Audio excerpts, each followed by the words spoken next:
আমি একটা দিনের জন্য বাইরে গেছিলাম, আর একটা দিনও তুমি সামলাতে পারলে না। আমি তো বলে গেছিলাম কোন ওষুধটা খেতে হবে। চুপ করো।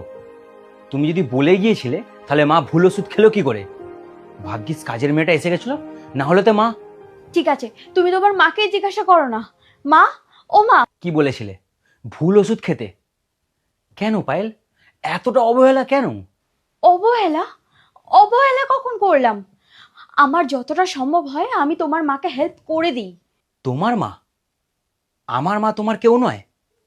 কই, তোমার মাকে তো আমি এইরকম ভাবিনি। আর তুমি যেটা আজকে করেছো, তুমি তোমার নিজের মায়ের সাথে করতে পারবে? করতে পারবে না। শুধুমাত্র তোমার জন্য আমি একটা ইম্পর্টেন্ট মিটিং ছেড়ে চলে আসতে হলো আমাকে। আমার ভুল হয়ে গেছে পবিত্র, আমাকে ক্ষমা করে দাও। কতবার তোমাকে বলেছি মায়ের বয়স হয়েছে, মা সবকিছু ভুলে যায়। একটু টাইমে ওষুধ খাইয়ে দেবে, সেটাও তোমার সময় নেই। এত কাজ তোমার। বিশ্বাস করো পবিত্র, আমার অনেক বড় ভুল হয়ে গেছে। এরকম ভুল আর কখনো করবো না আমি। আমাকে ক্ষমা করে দাও। তোমার মায়ের সাথে যদি আমি এরকম করতাম, তুমি আমাকে ক্ষমা করে দিতে পারতে?